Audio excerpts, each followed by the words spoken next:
Mesdames, Mesdemoiselles et Messieurs, bonsoir à toutes et à tous. Vous êtes les bienvenus dans cette nouvelle conférence géopolitique dédiée à l'actualité mondiale.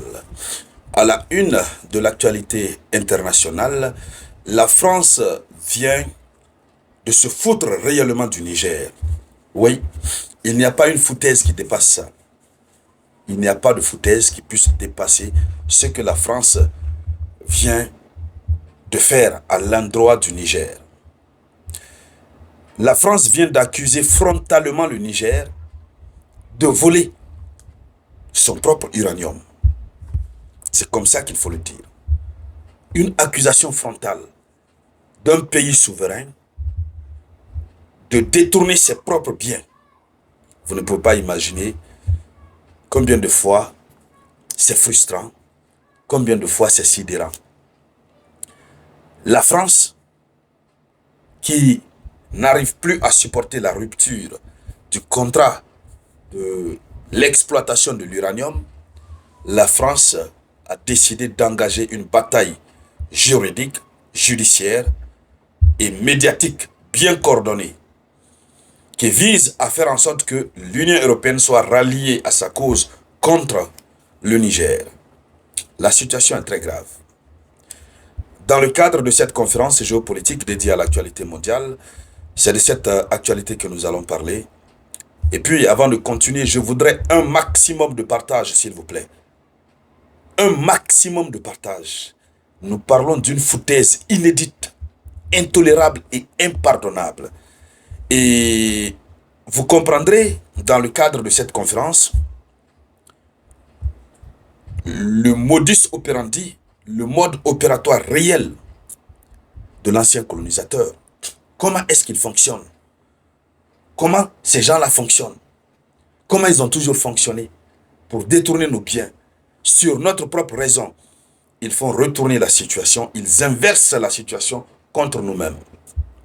Je vais voir autant de partage. Faites en sorte que tous nos amis d'Afrique puissent recevoir cette conférence.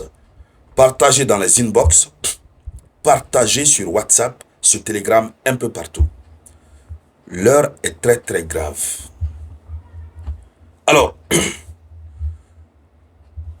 accusation française contre Niamey.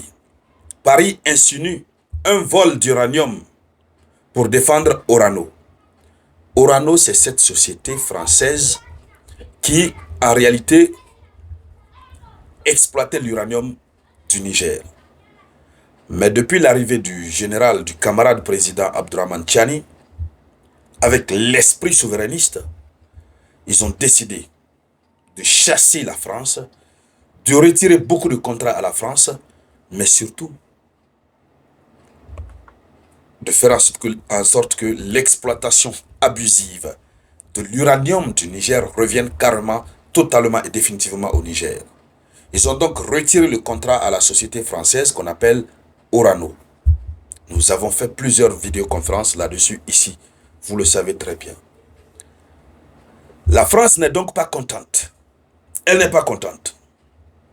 Donc, selon l'information officielle, les milieux politico-médiatiques français insinuent un vol d'uranium. Depuis la rupture entre Niamey et Orano, plusieurs relais médiatiques français proches de l'appareil d'État, que ce soit la presse économique, les experts affiliés, les éditorialistes, les éditorialistes sécurité-défense, ont présenté l'affaire comme, c'est-à-dire depuis que Orano s'est séparé, il y a eu la rupture avec le Niger, que ce soit les éditorialistes, les soi-disant experts, ils ont présenté la situation comme suit. Ils ont dit que c'est une expropriation. Le fait pour le Niger de récupérer l'exploitation de son uranium. Ils disent que c'est de l'expropriation. Un. Deuxièmement, ils disent que c'est une saisie illégitime. Ils ont saisi illégitimement leurs propres biens. C'est-à-dire que l'État du Niger, qui a de façon souveraine décidé de récupérer son bien, ils disent que c'est une saisie illégitime. Partagez cette conférence, s'il vous plaît. Que c'est une saisie illégitime. Ton propre bien. Toi qui as donné le contrat à quelqu'un d'autre pour exploiter ton propre bien. Et après, tu vois que ce contrat-là, ceux qui l'ont signé n'ont pas bien signé et puis ça n'arrange pas ton pays, tu décides de reprendre. On dit que c'est une saisie illégitime. C'est une expropriation. Et lorsqu'on parle d'expropriation, ça veut dire que c'est ma propriété qu'on m'a retirée.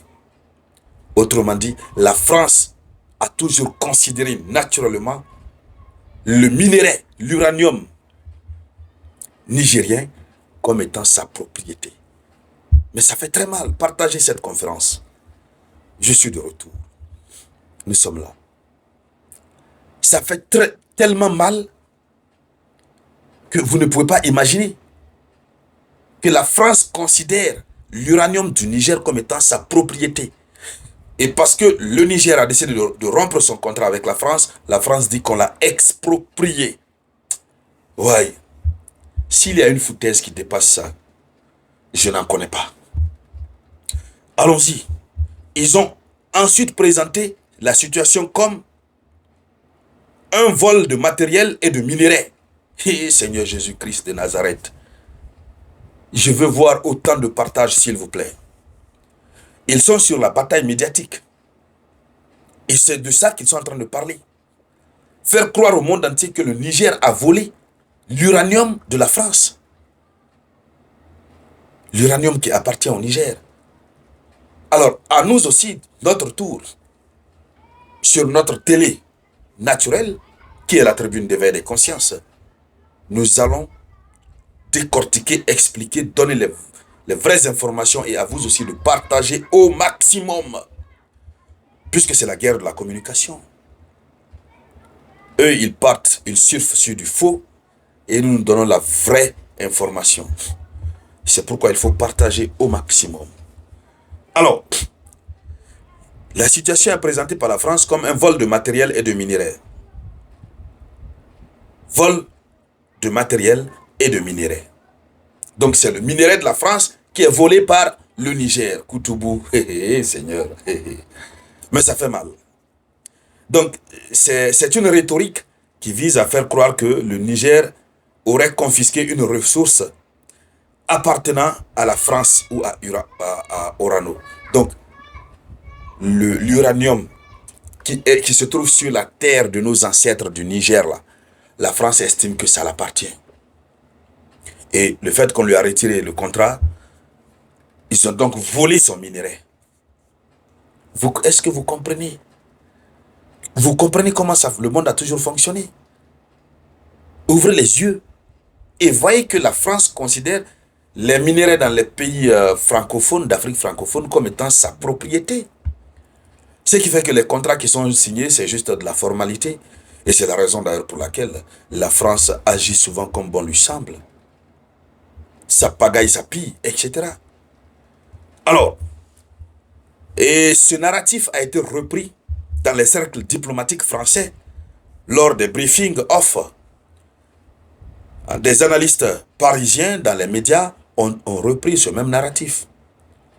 Jusqu'à ce que même des parlementaires français évoquent une perte d'actifs ou un préjudice causé un préjudice causé à la France.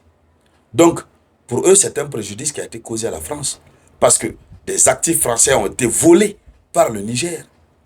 Mais on est dans quel monde où la propriété même du Niger est considérée comme étant propriété de la France? Parce que simplement, on les a donné la possibilité, à travers un permis d'exploitation, de pouvoir exploiter le minerai, de pouvoir exploiter l'uranium. Vous voyez jusqu'à quel point nos différents pays sont gangrénés, sont mangés crus par la France. Mais la réponse du Niger, ça va vous épater. Alors, mesdames, mesdemoiselles et messieurs, c'était ça la une de l'actualité internationale. Merci de la partager. Je vous reviens tout à l'heure avec de nouvelles actualités.